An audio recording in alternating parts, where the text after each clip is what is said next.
Ces commerces étaient un peu délaissés ces dernières années, mais les confinements successifs vont peut-être les sauver. Les merceries font de la résistance. Les Français se sont mis, ou plutôt remis à la couture. Tout a commencé lorsqu'il a fallu confectionner soi-même des masques en tissu à la maison. Et puis de fil en aiguille, si l'on ose dire, des millions d'entre vous ont repris goût à cette activité. C'est le grand format taille patron de ce 20h signé de nos doigts d'or, Marion Fiat et Thierry Chartier. T'as envie de te mettre à la couture, mais tu sais pas par où commencer. Pour cela, Internet regorge de tutos. Il y en a pour tous les goûts, tous les budgets. Parce que je suis pas quelqu'un de patient. Et en fait, ça me permet de me poser. On peut apprendre à confectionner une pochette pour tablette ou un t-shirt grâce à cette vidéo visionnée plus de 6 millions de fois. C'est un plaisir, c'est comme une activité. Je me fais un cadeau même en faisant des cadeaux aux autres. Avec le confinement, beaucoup se sont mis au fil et aux aiguilles. Même Georges Clounet a confié avoir profité de cette période pour coudre des vêtements pour ses enfants et repriser les robes de sa femme. C'est parti, j'y vais. Alors, étant donné que vous avez un tissu qui est... Estelle est enseignante. Elle s'est lancée dans la couture un peu par hasard, puis elle a commencé à réaliser des vidéos explicatives sur Instagram. Aujourd'hui, elle est dans le top 3 des couturières avec 35 000 abonnés. Piquée par son succès, elle s'est laissée prendre au jeu. Donc on y va tout doucement, en prenant son temps. C'est un réel plaisir. C'est une bouffée d'oxygène. Dès que j'ai fini de travailler, je cours à la maison pour pouvoir coudre. Pendant le confinement, j'ai fait pas mal de live, donc pour aider les personnes à se mettre à la couture et on va dire à désacraliser la couture finalement. Quelques heures de travail et la jupe plissée est terminée. Assortie à une veste et une pochette cousue main, c'est très tendance. Fini donc l'image poussiéreuse de cette si belle machine à coudre.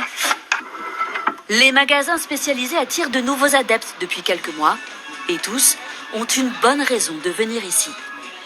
Écoutez, je vais essayer de faire une tête de lit. Donc j'ai vu un tuto sur internet et on va tester. Parce que j'ai dans le projet de faire un tablier de cuisine. Voilà. Là, j'ai envie de refaire mes rideaux moi-même. J'ai pas envie d'acheter tout fait. Dans ce magasin, les ventes de machines à coudre ont doublé en 2020. Preuve que les Français se sont pris de passion pour cette occupation. Et ici, les prix commencent à 139 €, mais ça va jusqu'à 1299 €. Ce qui va faire la différence de prix, en fait, ça va être à la fois le nombre de points proposés, le nombre de réglages possibles, la robustesse également, la motorisation et les accessoires fournis avec. Quel est votre best-seller, en fait? Peut-être celle-ci.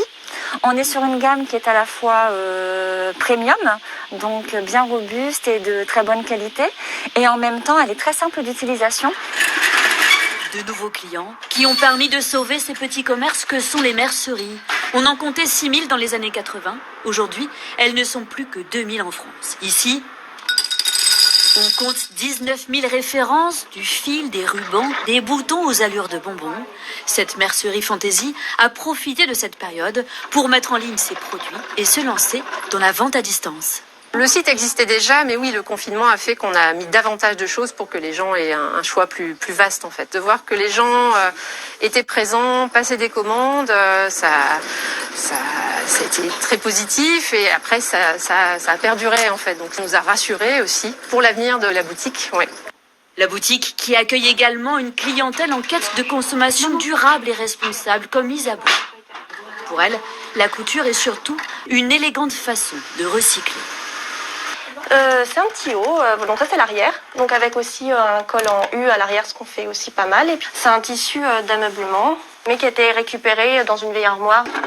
Une tendance aussi chez les plus jeunes. Sixtine n'a que 13 ans. Après avoir cousu des dizaines de masques, elle s'est lancée dans la création de sa propre garde-robe. Un headband pour un mariage, un short de pyjama. C'est mon pantalon. Il y a un sentiment de fierté quand je fais ça parce que quand je le dis à mes amis, elles me font oh, il est trop joli ton pantalon ou des trucs comme ça. Alors qu'il peut... Et puis dernier avantage, la couture permet de s'évader, de se détendre et de décompresser grâce au doux ronronnement de la machine.